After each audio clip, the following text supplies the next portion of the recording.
On the faraway continent of Norzelia, three mighty powers reigned. The Kingdom of Glenbrook, through which runs the mighty Norzelia River, bringing flourishing trade. The Grand Duchy of Esfrost, a land of ice and snow beneath which slumbers rich veins of iron. And in the desert, the holy state of Hyzant, home to the lake from which is harvested the salt essential to life. With each nation controlling one vital resource, conflict between these three powers was all too common. Minor disputes and skirmishes gave rise to fierce battles, and before long, the realm was engulfed in a bloody conflict that would rage on for years. Many died in what came to be known as the Salt Iron War. Brought to their limits and facing their mutual demise, the three powers at last negotiated a truce. The Norzelia Consortium is formed, a neutral organization that oversees fair trade of iron and salt. Finally, peace came to the realm. 30 years pass. Now, a new bond is set to be formed between the Grand Duchy of Esfrost and House Wolffort of Glenbrook, whose power in the kingdom is second only to that of the royal family itself.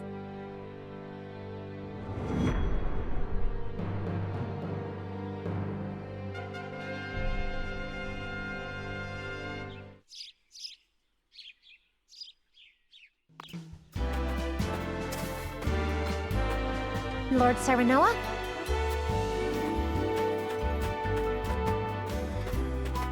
Good morning. Congratulations, my lord. The future of Wolffort is looking brighter than ever. Today's the day, is it not? We're all ready for the big moment. Thank you, everyone. Young Master, Lord Serenoa. So, you were here after all. Ah, Benedict. It would seem word has reached the people already. You can thank Eridor for that. He couldn't refrain from blabbing the news to anyone who would listen. I'll have a talk with him after. This is a momentous day, not merely for our domain, but for all of Glenbrook. I do not think it possible to keep it a secret. This is well and true, my lord, but you must consider your betrothed's lineage. I'm well aware of the situation, Benedict. I cannot say for sure what repercussions this may have. What I do know is that the people rejoice for us and harbor hope for the future. As the future Lord of House Wolffort, I must rise to the occasion. Fine resolve, my lord. As House Steward, I will do all in my power to assist. Thank you, Benedict. It is heartening to have the support of my father's right-hand man. Shall we head to the port then, my lord? So soon? I had thought we would have more time. The river's waters have risen with the heavy rainfall earlier this week.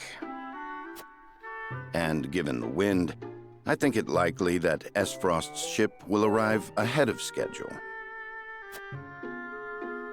You never cease to amaze. Very well then, let us be on our way.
I thank you for the escort.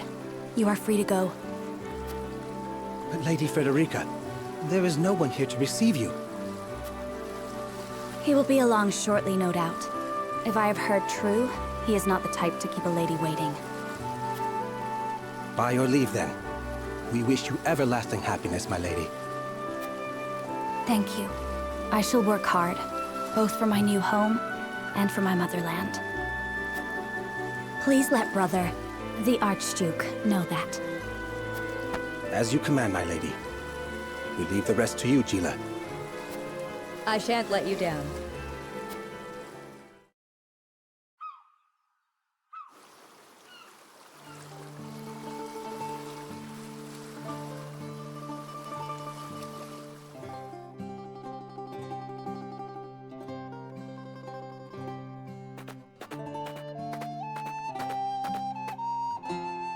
Phew, Glenbrook at last. Finally, we can take a moment of respite from our long journey. That said, it would seem we've arrived ahead of schedule. I much prefer it to being late. This is a momentous day for Esfrost, and for the entire realm. We cannot afford to make a bad first impression. I agree, which is why we cannot have you looking so tense. Why don't we go for a bit of a stroll? A fine idea. After all, this may be the last time in a while that I am free to do as I please. Most are not inclined to grant liberty to one of Rosellan heritage, such as me. You brought that pendant with you? Of course. It is the only memento I have of my mother.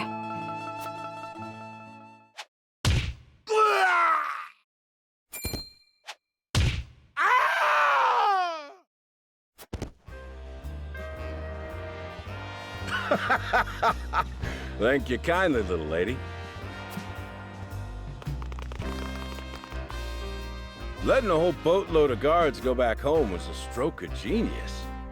We heard tell you'd be here, and we wanted to be the ones to welcome you. The winds of fortune are blowing today, aren't they, Pa? Brigands! Stand back, Frederica. I shan't let them have you.